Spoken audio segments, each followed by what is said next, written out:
Nagpapatuloy po tayo sa ating serye ng mga mensahe tungkol sa panalangin at noong nakaraang linggo ay tinalakay natin ang kahalagahan ng panalangin. Sinabi natin na ang pananalangin ay essential sa tatlong bagay. Sa paglago ng sa ating personal na paglago, ano pa ngayong pangalawa? Sa paglago ng iglesia at sa paglago ng misyon. Siyempre, isa lamang ang pananalangin sa mga susi ng paglago kahit pa noong unang iglesia.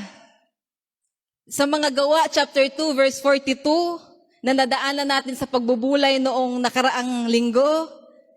Makibukas kayo. Basahin natin. Acts chapter 2, verse 42. Babasahin ko po sa English Standard Version. And they devoted themselves to the apostles' teaching and the fellowship, to the breaking of bread and the prayers. Ang sinaunang iglesia ay devoted daw sa apat na bagay. Saan daw nila inilaan ang kanilang sarili?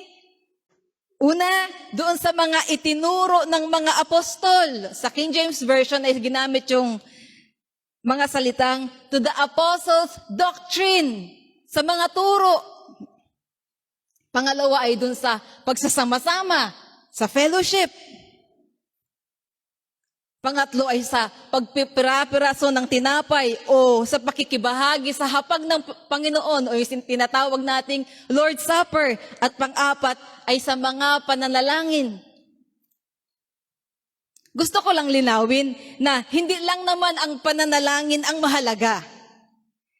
Sa kabuuan, in general, kailangan natin ng apat na ito. Kaya naman noong isang taon ay niliwanag sa atin ang mga mahalagang turo o doktrinang pinanghahawakan natin bilang iglesia na naaayon naman sa salita ng Diyos. At hanggang ngayon po ay inilalaan ng ating mga tagapanguna ang kanilang panahon sa masusi pang pag-aaral at pagsiyasat ng mga pangunahing katuruan na dapat nating tayuan bilang isang iglesia.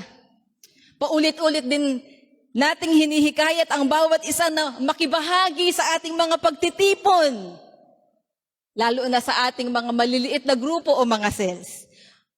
At buwan-buwan na tayo ay pinaalalahanan tungkol sa kahalagahan ng pakikibahagi sa hapag ng Panginoon, sa pag-alaala sa ginawa ng Panginoong Jesus. At ngayon ay muli tayong pinaalalahanan tungkol sa kahalagahan ng pananalangin.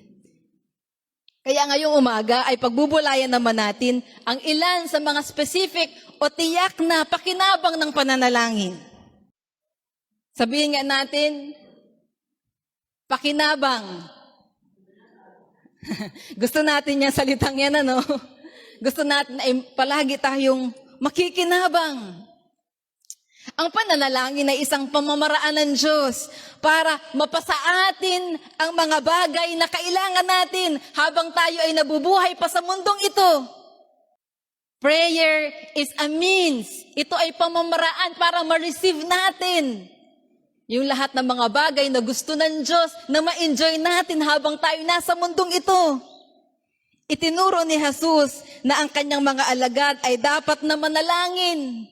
Dahil sa pamamagitan nito, natatanggap at nararanasan natin ang mga bagay na sadyang inilaan ng Diyos para sa atin. Meron palang mga bagay na sadyang inilaan ng Diyos para sa atin, ngunit kailangan nating ipanalangin. Gusto ng Diyos na mapasa atin ang napakaraming magagandang bagay, ngunit mararanasan lamang natin yun kung tunay tayong mananalangin. Ang sabi sa isang lumang awit na may pamagat na, what a friend we have in Jesus. Kung alam niyo yung awit na yun, what a friend we have in Jesus. Kung alam niyo yung awit na yun, ganito ang lyrics. Ang sabi doon, oh, what a privilege to carry everything to God in prayer. Hindi ba? Tunay na ang panalangin ay pribilehiyo na ibinigay sa mga anak ng Diyos. Kaya sa pattern ng panalangin na itinuro ni Jesus, nag-umpisa sa pagsasabing, Our Father. Nais ng Ama natin sa langit na dalhin natin ang lahat ng tungkol sa ating buhay sa Kanya, sa pananalangin. Ito ay natatanging pribilehiyo na sa mga anak lamang ng Diyos ibinigay. Our Father in heaven. At doon sa what a friend we have in Jesus, ay dinugsong pa doon sa awit, Oh, what peace we often forfeit. Oh, what needless pain we bear. All because we do not carry everything to God in prayer. O anong kapayapaan ang nawawala daw sa atin? O anong mga hindi naman kailangang paghihirap o sakit ang tinitiis nating batahin? Lahat ng yun daw ay dahil hindi natin dinadala ang lahat ng mga bagay sa Diyos sa pananalangin. Ang awit na yan ay totoong-totoo sa ating karanasan, mga kapatid. Marami tayong mga paghihirap at sakit, kabigatan na dala-dala araw-araw dahil hindi natin natututunang tunay na ilagak sa paanan ng Diyos ang mga ito. At ayaw nating mangyari yon. Sabihin mo sa iyong katabi, ayaw kong mangyari sa iyo yon. Kaya gusto nating mahikayat muli tayo. Mahikayat ang bawat isa na muling manalangin. Hindi yung mga maigsing panalangin. Kunti ang mga taimtim na pananalangin. Unang pakinabang ng panalangin, pananagumpay laban sa tukso. Ang sabi sa Mateo, Kabanata 26, talata 41, Matthew chapter 26, verse 41. Ang sabi ni Jesus sa kanyang mga alagad, magpuyat kayo at manalangin upang huwag kayong madaig ng tukso. Ang espiritu ay nakahanda, ngunit mahina ang laman. Ang panalangin ay nagdadala sa atin ng tatag para mapaglabanan natin ang tukso at huwag madaig nito. Bakit daw tayo dapat manalangin? Una, dahil tayo ay ano daw? Tayo ay mahina. Tayo ay mahina. The flesh is weak. Itong katawang ito na kung saan tayo nakatira ay mahina. Bagaman may bagong pagkatao na ibinigay ang Diyos sa atin ng mga tunay na nanalig kay Jesus, nananatiling ang ating katawang, ang ating laman, ang ating makalamang kalikasan ay mahina. Kaya kailangan nating manalangin dahil tayo mahina. Pangalawa, kailangan nating manalangin dahil matindi ang laban. Sa English version ay sinabi, the spirit is willing. Ang banal na spirito daw ay willing, but the flesh is weak. Gustong sumunod ng espiritu na naroon sa iyo, binubunsod ka sa pagsunod, ngunit merong laman na mahina. Kailangan nating manalangin dahil ang banal na spirito na nananahan sa atin at yung makalamang kalikasan natin ay naglalaban. Sabi ng Biblia, waging war. Hindi ba? Merong labanan sa loob natin. At maaaring sabihin natin, ang pinakamatinding laban ay nariyan sa loob natin. At kapag naunawaan natin kung gaano katindi ang laban, mananalangin tayo. Hindi ba? Ang buong bansa, kapag merong banta ng terorismo, lahat ay naghahanda. Dahil alam nilang matindi ang laban. Hindi ba't ganun din tayo?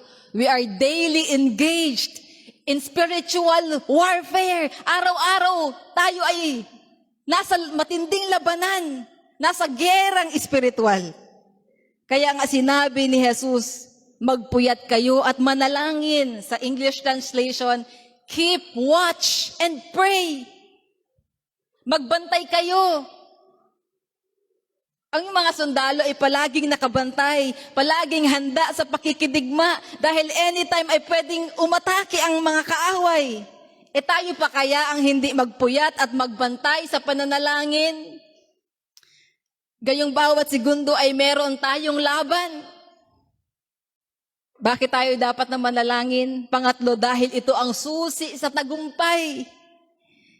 Ang sabi sa English translation, so that you will not enter into temptation. Yung pagpupuyat sa pananalangin o yung pagbabantay at pananalangin ay siyang susi para tayo ay magtagumpay laban sa tukso. So that you will not enter into temptation. Talagang mayroong tukso. Sabihin mo sa katabi mo, sadyang may tukso. Given na yan. Kailangan pa bang i-memorize yan? Meron talaga. Araw-araw ay nariyan ang tukso. Ngunit ibinigay naman ng Diyos ang susi para mapagtagumpayan natin ang tukso. Sa pananalangin, pinahihina natin ang mga nasa ng ating laman. Pinapatay natin ang mga gawa ng laman. Kailangan tayong proteksyonan laban sa ating sarili. Sa pananalangin, ginagawa nating powerless yung ating mga makalamang pagnanasa. Kaya nga merong nagsabing, a prayerful Christian is a powerful Christian. But a prayerless Christian is a powerless Christian. Kapag tayo'y mapanalanginin, nararanasan natin ang kapangyarihan ng Diyos na dumadaig sa ating mga makalamang pagnanasa. Ang sabi ni Pablo, sa unang Korinto chapter 9 verse 27, sinusupil ko ang aking sarili. Anong sabi ni Pablo? Sinusupil ko ang aking sarili. Sa English Standard Version ay ganito ang sabi sa 1 Corinthians chapter 9 verse 27, but I discipline my body and keep it under control, lest after preaching to others, I myself should be disqualified. Sa Tagalog Popular Version ay sinabing, pinahihirapan ko ang aking katawan at sinusupil ko ang aking sarili. Baka pagkatapos kong mangaral sa iba ay ako naman ang itakwil. Naniniwala akong hindi nasupil ni Pablo ang kanyang sarili sa pamamagitan ng kanyang lakas. Bagaman sinabi niyang, sinusupil ko ang sarili ko, dinidisiplina ko ang sarili ko. Ngunit, hindi rin naman ito nangangahulugan na wala siyang ginawang pagsisikap. Alam niya ang kahalagahan ng marubdob na pananalangin. Kaya nga itinuro ni Pablo sa mga mananampalataya na dapat manalangin sa lahat ng oras. Kailangan nating manalangin to keep ourselves under control. Kapag hindi na tayo nananalangin, nawawalan na tayo ng control kahit sa ating mga sariling desires. Nadadala tayo ng ating sariling mga nasa, kahit yun ay labag sa kalooban ng Diyos. Hindi madali ang magpuyat o magbantay sa pananalangin. Nangangailangan ito ng matinding disiplina sa sarili. Hindi ba? Ngunit baliwala yung pagtitiis kapag iniisip natin kung gaano ang pananagumpay laban sa kasalanan ang makakamit natin kapalit ng pagpapahirap natin sa ating sarili. Hindi ba may mga estudyanteng tinitiis ang puyat para makapag-aral dahil gustong-gustong makagraduate?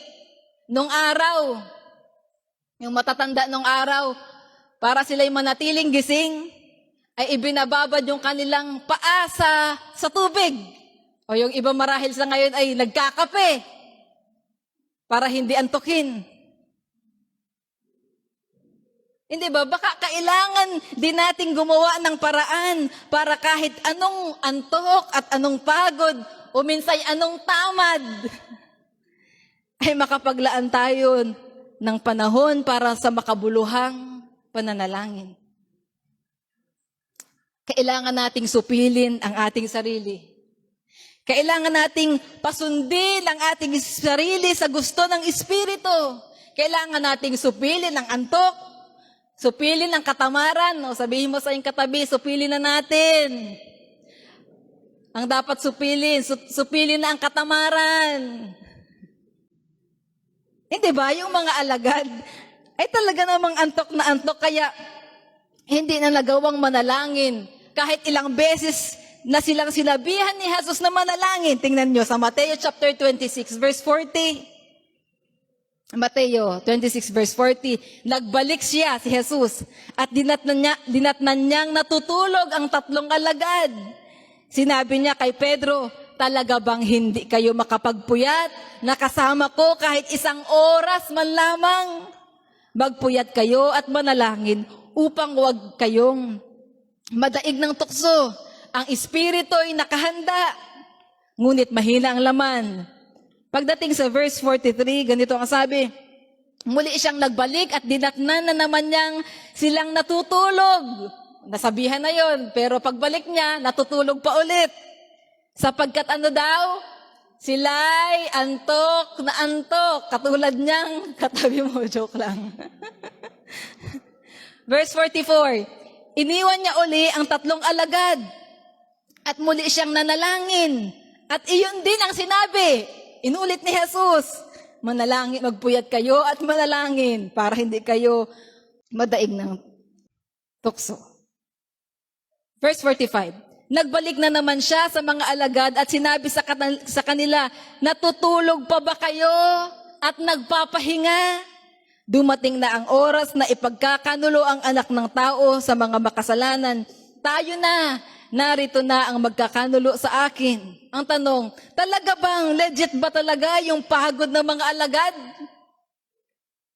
Talaga bang anong pagod nila? O nagtatamad-tamaran lang sila? Talagang pagod sila, di ba mga kapatid? Sa English translation, for their eyes were heavy. Alam natin yung, pag inapilit nating gumising, ang biruan namin dati sa preaching class ni na Ate Lisa ay pag inapilit naming maging gising ay parang mga inasapian na ng antok. Alam natin kung gaano kahirap yung pagod na pagod ka at antok na antok ka. Gayunman, ilang beses pa rin silang sinabihan ni Jesus na manalangin at binabalaan ng konsekwensya kung hindi sila magpupuyat at mananalangin. Hindi naman sinabi ni Jesus na wag na kayong magpahinga, wag na kayong matulog. Hindi ba sabi ba nga ni Jesus ay, natutulog pa ba kayo at nagpapahinga? Nakatulog na ba sila? Nakapahinga na ba sila? Kung gayon, pwede na sana ba silang manalangin at labanan ang kanilang antok? Dahil narito, ang matinding pagsubok ay mangyayari pagkatapos ng mga eksenang yun. Hindi ba, may mga pagkakataong kahit na anong pagod at anong antok, kahit pa gusto sana nating matulog pa at magpahinga, kailangan nating disiplinahin ang ating sarili para makapanalangin. Dahil hindi natin alam kung kailan darating ang napakatinding pagsubok, napakatinding tukso, at maratdan tayong hindi handa. Hindi biro ang mga naging konsekwensya ng pagpapabaya sa pananalangin ng mga alagad na ito. Dumating ang oras na ipinagkanulo at dinakip si Jesus. At lahat ng kanyang mga alagad ay iniwan siya. Itinatwa siya ni Pedro na buong kumpiyansang nagsabi na kahit naiwan si Jesus ng lahat ay hindi niya iiwan si Jesus. Bababasa natin yan doon sa taas-taas sa Mateo 26 verse 33 at 35. Sinabi ni Pedro, mariin na sinabi ni Pedro, over my dead body. At sinabi niya, kahit naiwan pa siya ng lahat, ay hindi niya iiwan si Jesus. At kahit siya'y patayin kasama ni Jesus, ay hindi niya itatatwa si Jesus. Yun ang sinabi ni Pedro.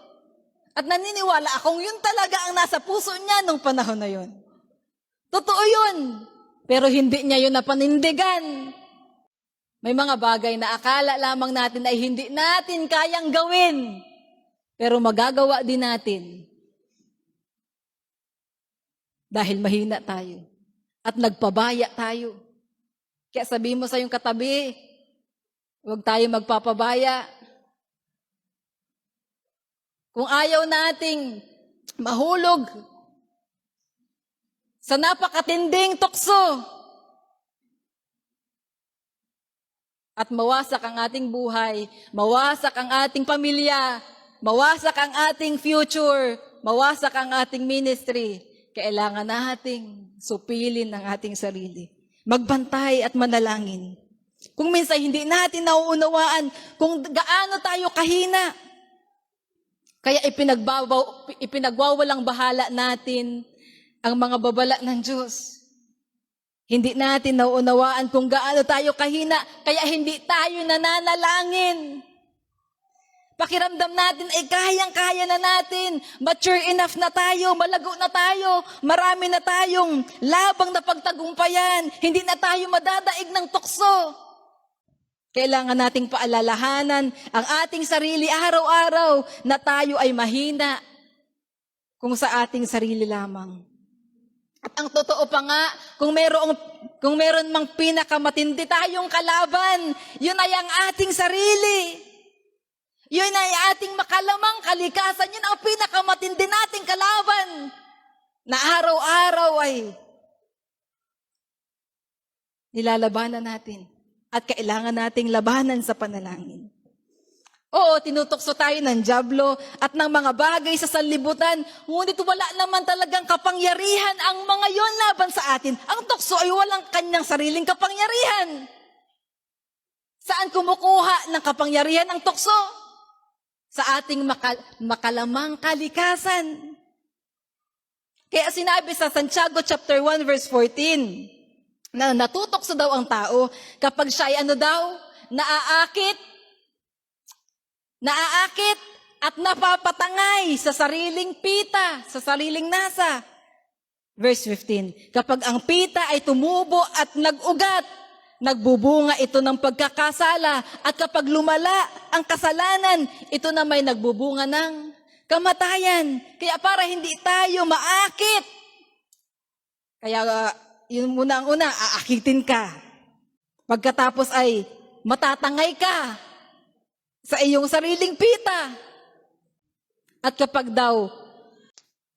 kapag naging matindi na ang kapit nung makalamang pagnanasa, yun naman ay nagbubunga ng pagkakasala. Kaya, para hindi tayo matangay o maakit at hindi tayo matangay ng sariling pita, kailangan nating manalangin. Hindi naman tayo basta lamang nahuhulog sa pagkakasala. Mga kapatid, hindi tayo basta-basta na lang bumabagsak sa kasalanan.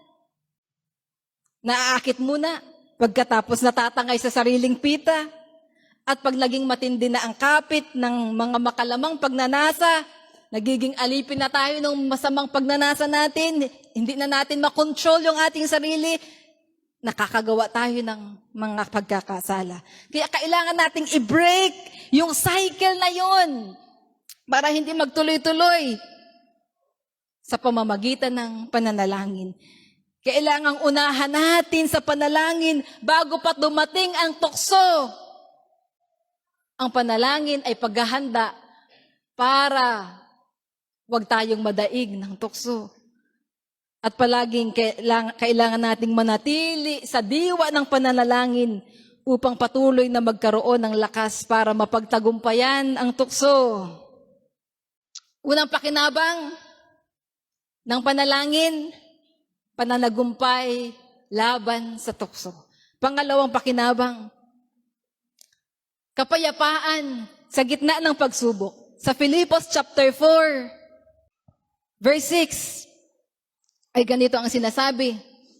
Filipos chapter 4, verse 6, huwag kayong mabalisa tungkol sa anumang bagay. Sa halip ay hingin ninyo sa Diyos ang lahat ng inyong kailangan sa pamamagitan ng panalangin may pasasalamat. At ang di malirip na kapayapaan ng Diyos ang mag-iingat sa inyong puso at pag-iisip sa pamamagitan ni Kristo Jesus. Hindi ko tatalakayin ang tungkol sa panalangin may pasasalamat dahil may bukod na pagbubulay tungkol doon. Ang nais kong bigyang diin ay ang kapayapaang dulot ng pananalangin. In general, sa kabuuan, lalo na sa panahong dumaraan tayo sa mga problema, pagsubok o alalahanin.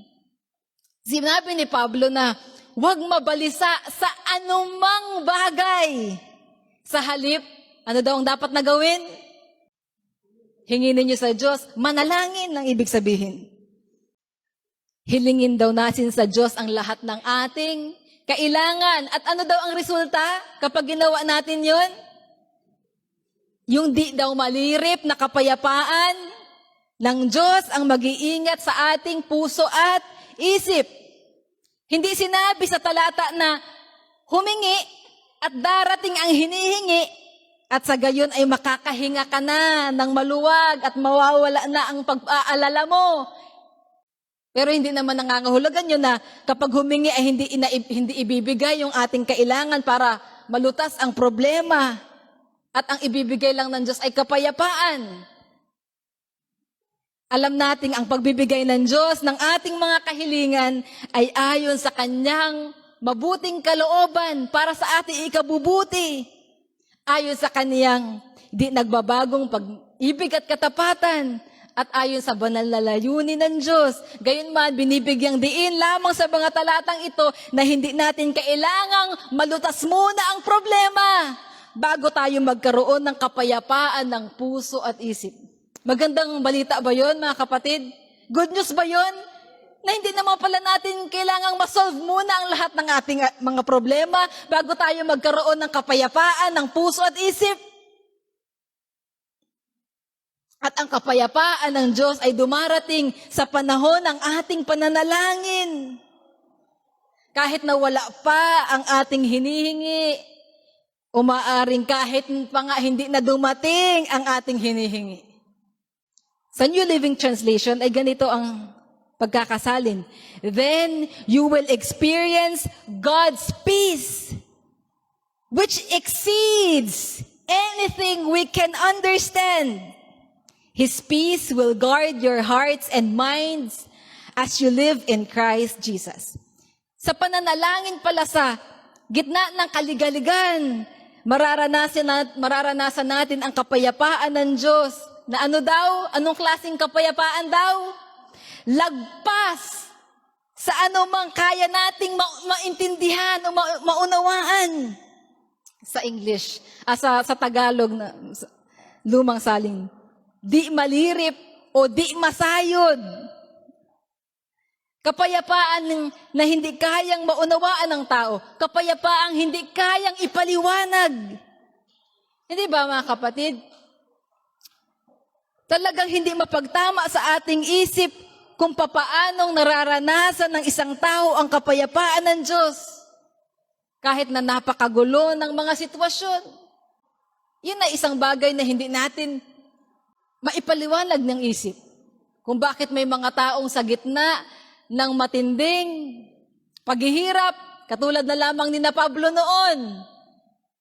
Ano daw, pagkatapos na sila ay hagupitin, ikinulong, nakagapos pa ang mga kamay, ay galak na galak. Ay ang isipin lamang natin ay mga baliw yung mga yan. Dahil hindi natin ma-explain sa ating isip, bakit payapa sila kahit na marami silang. Kahit na mahirap ang mga sitwasyon. Tanging maipapaliwanag lamang ito na kapangyarihan ng Diyos. Dahil ang maging payapa ang puso at isip kahit na sa gitna ng mga suliranin ay extraordinary. Hindi ba? Ang karaniwan ay yung hindi ka mapalagay hanggat hindi nawawala ang problema. Hindi ka makatulog hanggat may problema. Yun ang karaniwan. Yun ang natural sa ating mga tao. Hindi ka makangiti hanggat may problema. O tingnan mo yung katabi mo, kung nakakangiti pa baga. Ngunit, pwede naman palang payapa ang puso at isip kahit na may problema o kahit pa nga napakaraming problema. May mga tao nga kahit wala namang totoong dapat ipagproblema ay namumroblema dahil wala ang kapayapaan ng Diyos. Hindi ba may pagkakataong ganun tayo? Kahit wala namang totoong problema, ay namumroblema tayo dahil wala yung kapayapaan ng Diyos. Ngunit may mga taong kahit na maraming waring dapat problemahin, ay payapa pa rin ang puso at isip. O, sino ang gustong mapabilang sa mga taong ganon? Na payapa ang puso at isip kahit na maraming suliranin. Pwede naman pala yun. Kailangan lamang nating tumugon ng tama kapag dumarating ang mga alalahanin sa buhay. At ang tamang tugon sa mga problemang dumarating ay ang manalangin. Ipagkatiwala sa Diyos ang ating mga alalahanin. Ang sabi sa unang Pedro, chapter 5, verse 7. Unang Pedro 5:7, na inyong ilagak sa Kaniya ang lahat ng inyong kabalisahan, sapagkat ano daw? Sapagkat kayo'y ipinagmamalasakit niya. Papaano ba natin inalalagak o ipinagkakatiwala ang ating mga alalahanin sa Diyos? Hindi ba't sa pamamagitan ng panalangin? Kailangan nating iwanan, ibigay, ibuhos sa Diyos ang lahat ng ating mga kabalisahan at ang ipapalit naman niya ay ang kanyang kapayapaan. Kung minsan ay ayaw nating pakawalan ang mga kabalisahan na yan, kaya hindi natin matanggap ang kapayapaan mula sa Diyos. Pero okay ba sa inyo yun, mga kapatid? Sa Diyos ang ating mga alalahanin at sa atin naman ang kanyang kapayapaan? Okay ba yun? Maganda bang deal yun, mga kapatid? Hindi ba't ganun ang deal na ibinibigay ng Diyos sa atin? Waring sinasabi ng Diyos, akin na yung mga kabalisahan mo, akin na yung mga alalahanin mo. Sa iyo naman ang kapayapaan ko. Ngunit hanggat hindi natin inilalagak sa Diyos, sa panalangin, ang ating mga kabalisahan, mananatili nga tayong balisa at hindi nararanasan ang kapayapaang mula sa Diyos. Bakit marami sa atin? O bakit madalas tayong balisa? Dahil hindi natin totoong inilalagak sa Diyos sa panalangin ng ating mga kabalisahan. Mas gusto pa nating solusyonan sa ating sarili ang ating mga suliranin at kabalisahan. Kung minsan, kapag may problema tayo, pinaparaanan natin sa ating sariling lakas at dunong. Minsan inuunawa nating pilit para masolusyonan kung papaano masusolusyonan ang isang imposible at isang mahirap na sitwasyon. Samantalang, kung tayo mananalangin lamang ng may buong pagtitiwala sa Diyos, kakalma ang ating puso at mapapanatag ang ating isip. Mga kapatid, sabihin mo sa iyong katabi, libre ang kapayapaan. At ang pinakapayapang mga tao sa mundo ay yung mga taong natutong ibigay palagi ang anumang kabigatan sa Diyos. Huwag nating ipunin sa ating sarili ang ating mga kabalisahan. Kailangan nating maniwala na ipinagmamalasakit tayo ng Diyos. He cares for us. Ano man ang mabigat na karanasan, sabihin natin palagi sa ating sarili, God cares for me. Sabihin nga natin, God cares for me. Hindi ako dapat na mabalisa. Ipinagmamalasakit ako ng Diyos. Mahal ako ng Diyos. Concern sa akin ng Diyos. Yung pagkaunawa at pananalig natin na ipinagmamalasakit tayo ng Diyos ang nagtutulak sa atin para ibigay lahat sa Diyos. Ipagkatiwala lahat sa Diyos ang ating mga kabalisahan. Kaya pwede din nating sabihin na ang pananalangin ay usapin ng pananalig sa Diyos. Nananalig pa ba tayo na talagang ipinagmamalasakit tayo ng Diyos? Nananalig pa ba tayo na talagang ipinagmamalasakit tayo ng Diyos, mga kapatid? I-remind mo ang iyong sarili na ipinagmamalasakit ka ng Diyos, kaya ilagak mo sa Kanya ang iyong mga kabalisahan. At dahil ipinagmamalasakit ka ng Diyos, nangangahulugan yun na siya ang bahala sa iyo. Ang Diyos ang bahala sa iyo. Hayaan natin na ang kapayapaan ng Diyos ang mag-ingat sa ating puso at isip. Yung puso at isip natin ay kailangan palang maingatan. Araw-araw ay binobomba tayo ng kaaway ng mga kasinungalingan para maghasik sa atin ng pag-aalinlangan. Kaya tayo naliligalig ang puso at isip.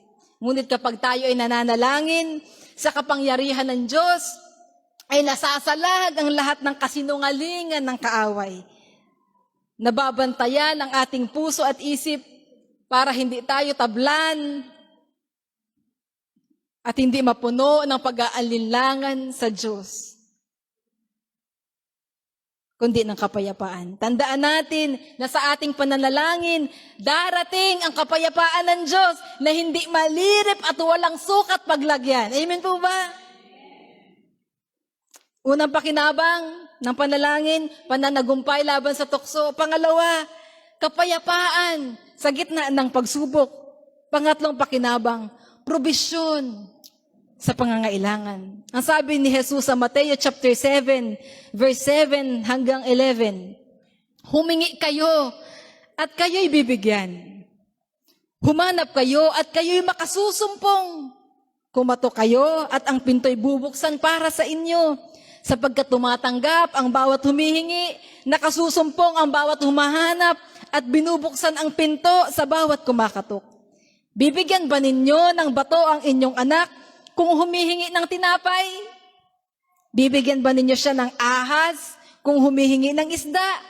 Kung kayo na masasama ay marunong magbigay ng mabubuting bagay sa inyong mga anak, gaano pa kaya ang inyong amang nasa langit? Ibibigay niya ang mabubuting bagay sa mga humihingi sa Kanya. Tiniyak ni Jesus na ang hihingi ay bibigyan, ang hahanap ay makasusumpong, ang kakatok ay pagbubuksan. Kung tayo lamang ay mananalangin para sa ating mga pangangailangan, ipoprovide ito ng Diyos. Ang sabi pa sa Santiago chapter 4 verse 2, hindi ninyo nakakamtan ng inyong minimithi sapagkat hindi kayo humihingi sa Diyos. Ano daw? Ang dahilan bakit daw hindi sila nakakatanggap? Sapagkat hindi sila humihingi sa Diyos. May mga bagay na kahit hindi natin hinihingi, ay sadyang ibinibigay ng Diyos. Di ba mga kapatid? Sa katapatan at kabutihan ng Diyos, ay kahit yung mga bagay na hindi naman natin ibinibigay, ay hindi naman natin hinihingi, ay binibigay niya. Pero may mga natatanging bagay na ibibigay lamang sa atin ng Diyos kung hihingi natin.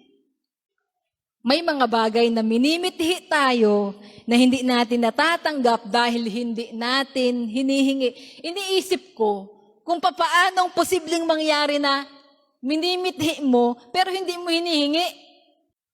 Parang sa unang pag-iisip ay hindi mapagtama sa isip ko na paanong ina-desire ko siya pero hindi ko siya hinihingi.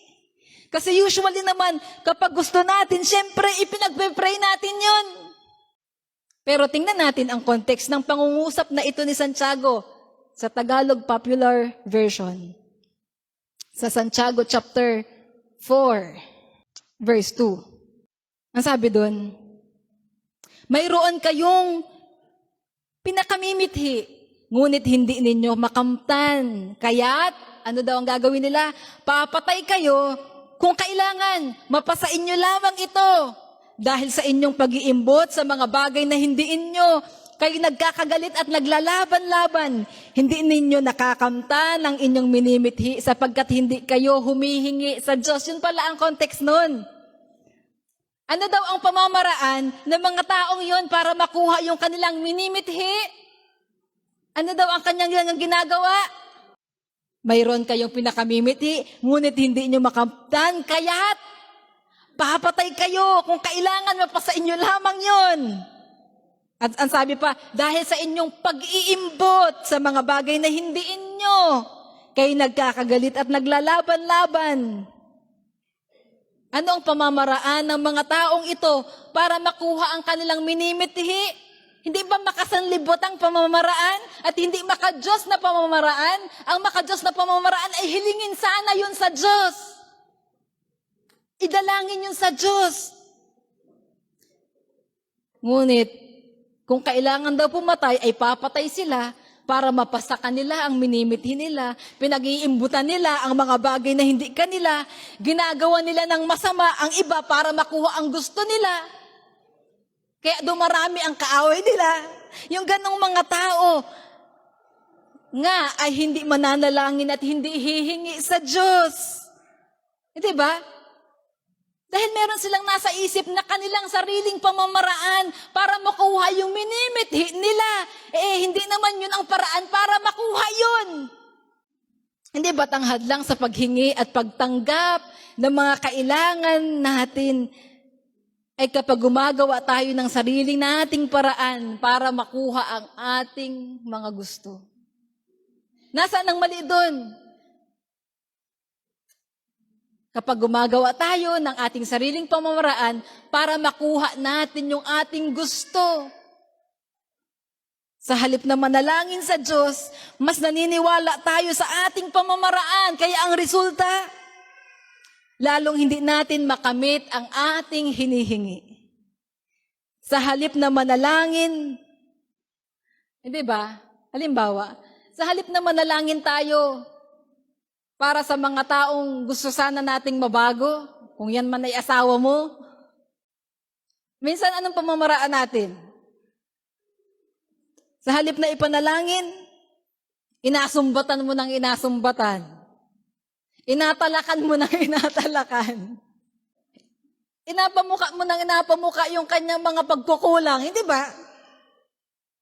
Pamamaraan ng tao. Sa halip na manalangin, halos litikin mo na yung anak mo para mapasunod. Sa halip na manalangin, para makapasa ka, nagatulad ka na lamang. sa halip na manalangin na i-provide ng Diyos sa mga pangangailangan, sabi dito ay, ang iba ay nagnanakaw, gumagawa ng masama sa iba. Pinag-iimbutan ang mga bagay na hindi kanila. Hindi ba yun ang context? Kaya hindi nila natatanggap kaya hindi sila humihingi sa Diyos at hindi sila nakatatanggap. Minsan naman, maaring waring nananalangin tayo, pero tuloy naman tayo sa pagdiskarte sa ating sariling dunong. Naranasan nyo na din ba yan, mga kapatid? Nag-pray ka, pero diretso ko pa din naman sa sarili mong pamamaraan. Hindi ka makapag-intay sa pamamaraan ng Diyos. Hindi natin ganap na ipinagkakatiwala sa Diyos ang ating mga pangangailangan. Kaya hindi naman din ibinibigay ng Diyos sa atin ang minimithi natin. Minsan, sa halip na manalangin at umasa sa Diyos, pinipili ng iba na mandaya na lang ng kapwa o magnakaw o umasa sa iba para matugunan ang pangangailangan. Ilan lang yung sa mga halimbawa. Minsan kapag may pangangailangan, kanino ka agad tumatawag? Kanino ka agad tumatawag? Kay kumare. Kay kumpare. Doon sa Bombay o saan? Ang nakalulungkot, lalo namang nasasadlak tayo sa paghihirap. Lalong naghihikahos dahil lalong di nararanasan ang provisyon ng Diyos. Dahil sa halip na manalangin ay gumagawa ng sariling paraan. Mas umaasa tayo sa iba kaysa sa Diyos. Hindi natin kailangang umasa sa ating sariling diskarte at pamamaraan dahil meron naman tayong amang nasa langit na nagkakaloob ng mabubuting bagay sa mga humihingi sa Kanya. Hindi ba't yun ang sabi sa talata? Ang sabi ni Jesus, Bibigyan ba ninyo ng bato ang inyong anak kung humihingi ng tinapay? Bibigyan ba ninyo sila ng ahas kung ang inabigay ay isda? Kung ang hinihingi ay isda? Yun na ba ang iniisip natin? Na pag humihingi tayo ng mabubuting mga bagay sa Diyos, ay baka ang ibigay sa atin ay hindi yung mabubuting mga bagay? Minsan ba nag-iisip tayo ng ganun kaya hindi na lang tayo humihingi? Pero hindi ba yun ang pangako ng salita ng Diyos? Na kung tayo nga na mga masasama, kapag ang ating mga anak ay humihingi sa atin, ay ang binibigay natin ay yung mabubuting mga bagay sa kanila. Eh lalo pa naman ang Diyos. Siya ay mabuting Diyos. Lalo pa naman siya. Ibibigay niya sa atin ang mga mabubuting bagay kung hihingi natin sa Kanya. Walang anumang bagay na ibibigay sa atin ang Diyos na hindi para sa ating kabutihan. Kailangan nating panaligan yun. Kahit na ang waring mga mahihirap na sitwasyon ay pinapayagan ng Diyos. Kung yun ang para sa ating ikabubuti. Tiyak natutugon ang Diyos sa ating mga pangangailangang inilalapit natin sa Kanya dahil siya ay Diyos na mabuti. Ano man ang ating pangangailangan, ipagkakaloob yun ng Diyos. At alam ng Diyos ang tunay nating pangangailangan. At palaging yun ay para sa ating ikabubuti. Hindi niya ibibigay kung hindi makabubuti para sa atin. Minsan hindi natin maintindihan. Ngunit yun ang katotohanan. Ibibigay sa atin ng Diyos ang mabubuting mga bagay at pahawang mabubuting mga bagay lamang. Hindi sa sukatan ng tao, kundi sa sukatan ng Diyos. Ang Diyos na ating Ama ay mabuti kaya makakaasa tayong ibibigay niya ang ating mga tunay na pangangailangang ipinagkakatiwala sa Kanya. Ano mang pangangailangan na pawang makabubuti sa atin, yan man ay financial, physical, emotional, intellectual, spiritual, lahat ng bagay ay ibibigay niya. Kung ito'y ipara sa ating ikabubuti. Sa aking pagtatapos, sinabi ko sa panimula na ang panalangin ay pamamaraan ng Diyos para maibigay sa atin ang mga bagay na kailangan natin habang tayo nabubuhay sa mundo. Isang araw, kapag kapiling na natin ang Diyos, hindi na natin kailangang manalangin. Ngunit habang tayo nabubuhay, kailangan nating patuloy na manalangin dahil hindi natin kayang mabuhay ng matiwasay sa ating sarili lamang at kung wala ang tulong ng Diyos. Kung hindi tayo matapat na mananalangin, mamimiss natin ang mga napakaraming pakinabang na dulot nito.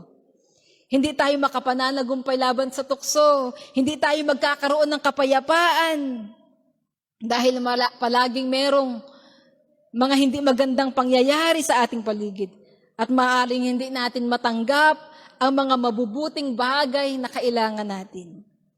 Kung minsan, mga kapatid, nagtatampo pa tayo sa Diyos kung bakit miserable ang ating mga buhay, gayong itinuro naman niya sa atin ang paraan kung paano maranasan ang isang buhay na ganap at kasiyasiya. Napakarami mga pakinabang ng pananalangin, ngunit makakamit at mai-enjoy lamang natin ang mga yon kung tayo ay mananalangin. Kaya gusto natin maging devoted sa pananalangin, mga kapatid, personally at corporately bilang isang iglesia.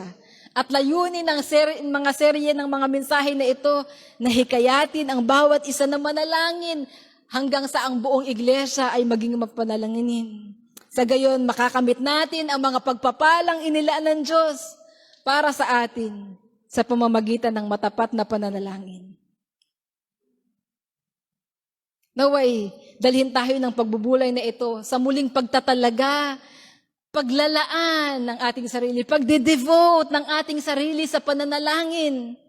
Huwag nating sayangin, mga kapatid, yung pribilehyo na ito na ibinigay ng Diyos sa atin. Inaanyayahan tayo ngayon ng Panginoon na lumapit sa Kanya, makipagniig sa Kanya upang makatanggap tayo ng lakas para mapagtagumpayan ang tukso, ng kapayapaan para mabata ng matagumpay ang mga suliranin, at ng probisyon sa anumang pangangailangan natin. Hindi ko po alam kung ano ang kalagayan ninyo sa umagang ito. Ano bang kabigatan ang dala natin sa ating puso? Ano mang takot? Ano mang pag-aalala? Ano mang tukso? Ano mang matinding pangangailangan? Nais ng Diyos na idulog natin ito sa Kanya, hindi lamang ngayon, kundi sa bawat araw. Dahil ang Diyos ay Diyos na nagmamalasakit para sa atin at magbibigay sa atin ng mabubuting mga bagay. Pagpalain po tayo ng Panginoon.